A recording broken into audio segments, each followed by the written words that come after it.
Benedicite, tengan mucha paz. Soy el Padre Julio desde el Eremitorio Emaús de la Iglesia Antigua Diversidad Cristiana. Continuamos comentando el libro del arte de la oración del igumeno Charitón del monasterio de Balamo. Hoy vamos a conversar sobre el reino de Dios en nosotros, o como diría San Pablo, la divinización del hombre y de la mujer, la divinización del ser humano.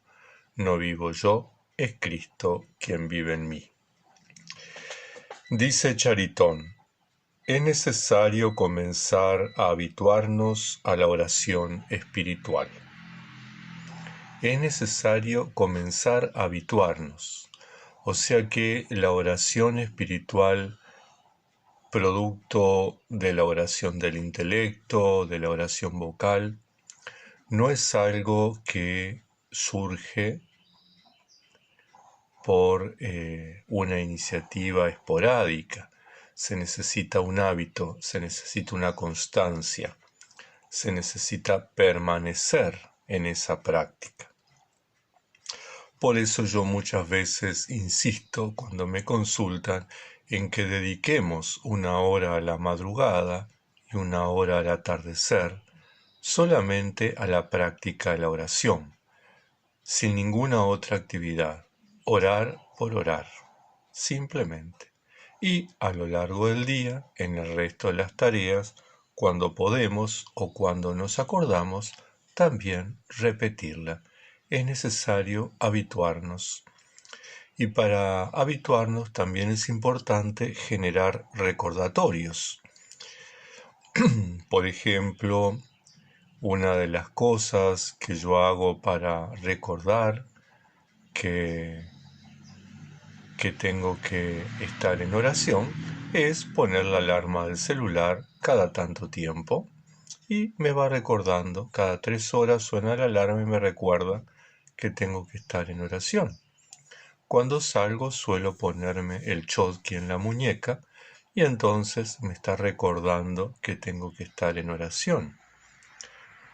Y cada uno puede ir buscando sus formas, ¿verdad? Recuerdo el padre Molas, un peruano o boliviano, no me acuerdo, salesiano, que era misionero acá en Uruguay, que cuando yo iba al secundario en el Colegio Pío, él nos decía que para recordar a Dios, para recordar que tenía que estar en oración, él ponía un papel en el piso de su celda, de su dormitorio. Entonces cada vez que entraba, veía el papel en el piso y le recordaba que tenía que orar. Bueno, cada uno tiene que buscar su forma, ¿verdad? Continúa Charitón. Las primicias de esta oración estimulan nuestra fe. La fe vivifica nuestro esfuerzo y lo hace fructífero. Y así las obras se desarrollan con éxito. Es una cadena, ¿verdad? Una causa-consecuencia. La oración espiritual, de alguna manera, estimula nuestra fe. Y nuestra fe vivifica todo el esfuerzo que nosotros hacemos y da frutos. Y esa es la obra, ¿verdad? Los frutos son la obra. Continúa Charitón. Si llegamos al hábito de la oración espiritual, descubriremos, por la misericordia de Dios, el deseo interior que tenemos de Él y se hace más frecuente. Bien, si llegamos al hábito, nuevamente, habituarnos, tener la constancia, dedicarle tiempo, generar rutinas. Las rutinas en la oración pueden ser pesadas, pueden ser aburridas, pueden generar hastío, ¿verdad? Pero son necesarias. La rutina es lo que genera disciplina, la disciplina genera hábitos. Y tengamos en cuenta que este hábito, esta oración, esta práctica, la oración espiritual, a la cual nos habituamos no es producto de nuestro esfuerzo, sino que es producto de la misericordia de Dios. Y eso siempre tener en cuenta que es la gracia la que nos guía, es la gracia la que actúa, es la gracia la que hace que estemos nosotros de alguna manera en oración. Continúa Charitón. Sucede finalmente que esta atracción íntima no cesa y entonces se comienza a vivir interiormente en presencia de Dios de una manera continua. Ese hábito de la oración espiritual hace que se genere en nosotros la necesidad de Dios. Como dice el salmista, tengo sed de ti. El deseo de Dios, quiero estar en tu presencia, ¿verdad? Y ese deseo de Dios va reemplazando todos nuestros deseos, todos los deseos del corazón, todos esos deseos que surgen a lo largo de nuestra vida desordenada, ¿verdad? Y entonces podemos como afirmar como Jesús, el Padre y yo somos uno, porque se produce esa comunión entre Dios y el orante. Dice Charitón, esto es el advenimiento en nosotros del reino de Dios. El reinado de Dios se establece en nosotros, en nuestro interior. Y agreguemos, dice, sin embargo, que al mismo tiempo comienza un nuevo ciclo de transformaciones en nuestra vida interior que puede ser llamado la espiritualización del alma y del cuerpo. Y es que esa presencia del reinado de Dios, ese reinado de Dios en nosotros, nos va transformando, va haciendo que nuestra vida sea cada vez más acorde a la ética del Evangelio, sea cada vez más acorde a las enseñanzas de Jesús. Esas transformaciones podemos ir notándolas, ir observándolas en el cotidiano. Vemos con nuestros ojos lo que veíamos antes, pero lo vemos distinto. Disfrutamos de las cosas que vemos. Disfrutamos de la naturaleza, disfrutamos de las plantas, de las flores, de los colores, de las personas, de los animales. Oímos lo que oíamos antes, pero lo oímos con otros oídos. Hubo una transformación, hubo un cambio en nosotros. Y entonces ya el canto de los pájaros se vuelve algo maravilloso. El sonido del viento entre las hojas de los árboles nos resulta fascinante. Ya no nos molesta el ruido de la ciudad, aquel ruido que hacía que no pudiéramos orar, que no pudiéramos hacer la lección, que estuviéramos desconcentrados.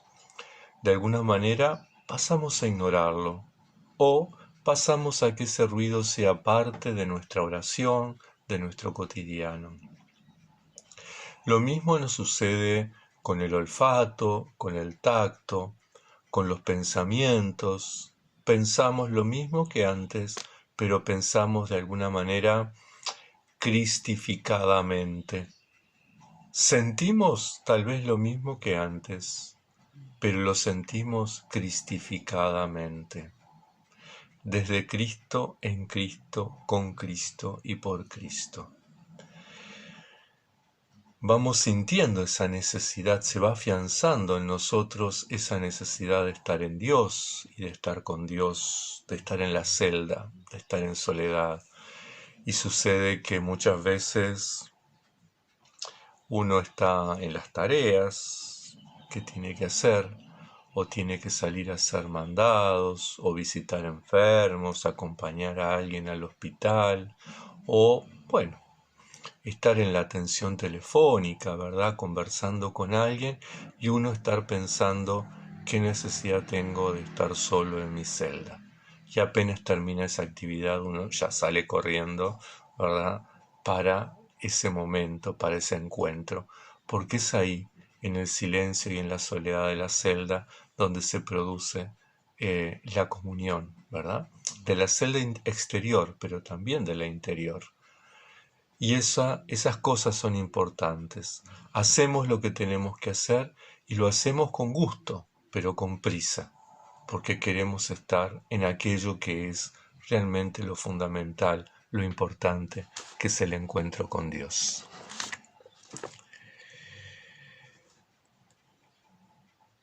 El reino de Dios, dice Charitón, ha nacido en nosotros cuando el intelecto está unido al corazón y ambos adhieren fervientemente al recuerdo de Dios.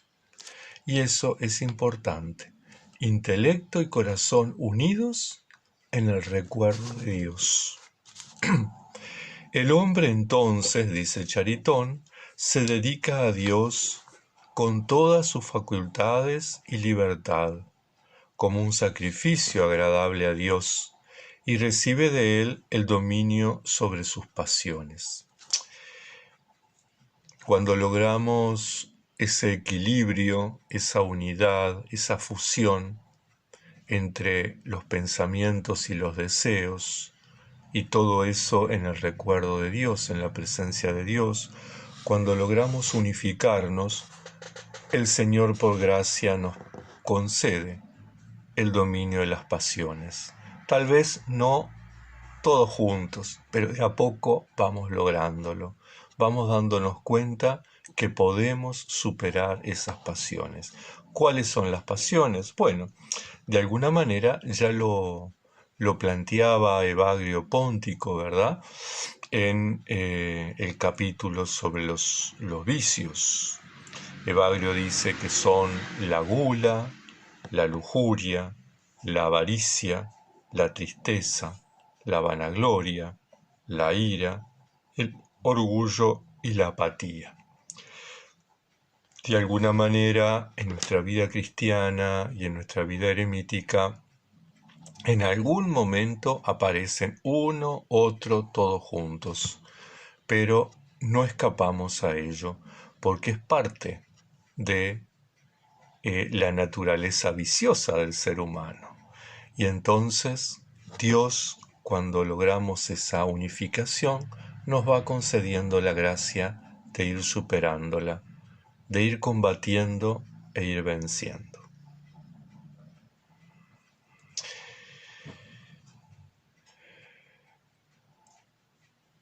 Gracias a esta fuerza de Dios, esta fuerza que le comunica a Dios al orante, éste gobierna toda su vida interior y exterior en el nombre de Dios. Logramos controlar, logramos gobernar, somos señores, ¿verdad? Aquello de la parábola del hijo pródigo que el padre coloca un anillo en el dedo, el señorío. Somos señores, participamos del señorío de Cristo, podemos gobernar nuestra vida. Dice Charitón, en vez de concentrar toda la atención sobre su conducta exterior, el asceta debe fijarse como fin estar atento y vigilante y marchar en presencia de Dios. Atención y vigilancia, dos herramientas que sistemáticamente el igumeno Charitón nos las va repitiendo y que todos los padres esicastas nos insisten en ello. Continúa, si Dios lo otorga, es decir, si Dios otorga esta atención, ¿verdad? Experimentaréis enseguida una especie de herida en el corazón, la compunción. Y entonces lo que deseáis, o algo todavía mejor, vendrá por sí mismo.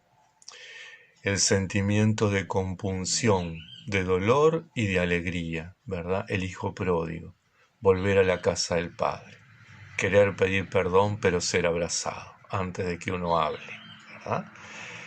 Entonces, ese sentimiento de compunción produce en nosotros ese estado de comunión con Dios, ese vínculo con Dios. Y todas esas cosas que nosotros por ahí queremos se nos van dando progresivamente.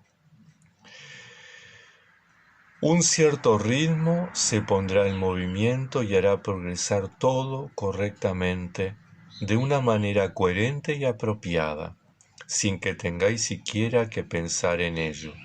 Entonces llevaréis vuestro amo en vosotros mismos, más sabio que ningún otro amo de la tierra. Y es que ya nos lo dijo Jesús: busquen primero el reinado de Dios y lo demás se dará por añadidura. Cuando uno encuentra lo que es más importante, aunque las cosas secundarias falten, no importa. Y si vienen, bienvenidas sean, pero lo importante es aquello que para mí es prioridad.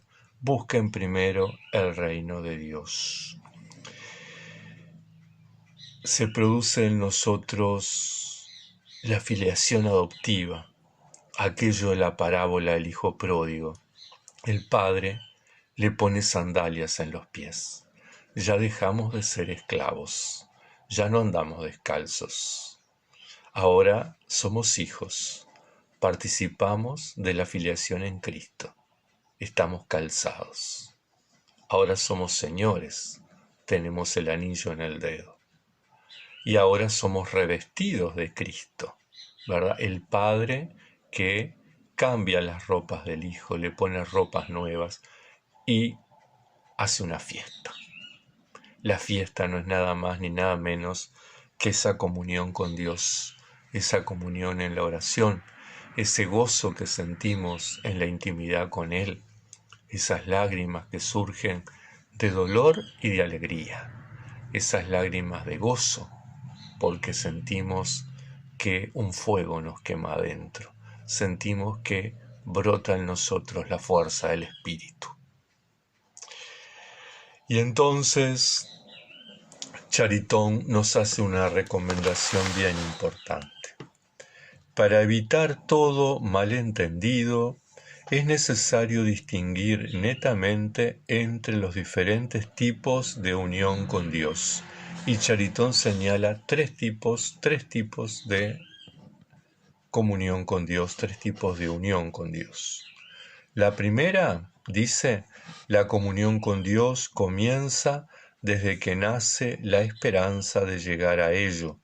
Se manifiesta en el hombre en el deseo y la esperanza, y de parte de Dios por la benevolencia, la ayuda y la protección. Entonces, Dios es todavía exterior al hombre y el hombre exterior a Dios. No hay compenetración del uno en el otro. Es el momento de la conversión, es el momento en que decidimos volver a la casa del Padre. Es el momento en que decidimos llevar una vida dedicada al Señor. El segundo tipo de comunión, dice Charitón, se da en los sacramentos del bautismo y de la penitencia. El Señor entra en el hombre por su gracia, establece con él una comunión viviente y le da a guardar toda la dulzura de la divinidad, tan abundante y tan intensamente como lo experimentan aquellos que han alcanzado la perfección. Pero enseguida vela nuevamente esa manifestación de su comunión, no renovándola más que de tiempo en tiempo, ligeramente, solo como un reflejo, no como el original. Recordemos esos momentos fuertes que vivimos en la reconciliación, en el pedido de perdón, en la experiencia de los sacramentos. Es como que uno toca el cielo con las manos y sin embargo, al ratito eso pasó y volvemos a la realidad, volvemos a la cotidianidad. Es un adelanto de lo que viene, para que no nos olvidemos, para que mantengamos la constancia, para que seamos perseverantes. Por eso es que yo en algún video anterior les decía que es importante la reconciliación, que es importante el examen de conciencia. En mi tradición cristiana, en mi tradición anglicana episcopal, hay 3 formas de celebrar la reconciliación sacramental, ¿verdad? La reconciliación con Dios. La primera es la que todos conocemos, que es a través del ministro. Uno va al ministro y se confiesa. La segunda es en la celebración de la Eucaristía, en el acto penitencial. Uno se confiesa ante Dios en comunidad y el ministro otorga el perdón. Y la tercera es en ese vínculo de oración, en ese vínculo personal con Dios. Por eso es que yo les decía que por ahí era bueno, entre liturgia y liturgia, entre vigilia y laudes, al empezar laudes hacer una revisión del tiempo pasado, al empezar tercia hacer una revisión del tiempo pasado, al empezar sexta hacer una revisión del tiempo entre tercia y sexta, al empezar nona una revisión entre nona y sexta, al empezar vísperas una revisión entre vísperas y nona, y así sucesivamente, porque eso permite que nos vayamos revisando y nos vayamos reconciliando progresivamente y permanentemente con Dios. Dice Charitón, esto deja al hombre en la ignorancia, alcanzando un cierto grado de madurez, de formación, bajo su dirección plena de sabiduría, es decir, ese sentimiento de toco el cielo, pero luego siento que estoy con los pies en la tierra. Y el tercer grado, el tercer tipo de comunión con Dios, después de esto, dice Charitón, Dios revela de manera perceptible su presencia en el espíritu del hombre, que llega a ser entonces un templo donde residen las 3 personas de la Santa Trinidad. El ser humano, templo de Dios. Ya lo dice San Pablo, somos vasijas de barro que llevamos dentro un tesoro. Ese tesoro no es más ni menos que la presencia de la divinidad. Toda nuestra vida espiritual, dice Charitón, consiste en pasar del primer tipo de comunión, es decir, aquella de la conversión, a el tercer tipo de comunión. El primero es de pensamiento y de intención. Lo pienso, quiero vivir en la presencia de Dios. Y el tercero es viviente, real, consciente. Es, de alguna manera, la divinización del ser humano, ¿verdad? Ya no vivo yo, es Cristo que vive en mí. Es ese vínculo de comunión entre el orante y Dios. Hermanos, hermanas, tengan una bendecida jornada y que la Madre de Dios les acompañe y les proteja hasta el próximo encuentro.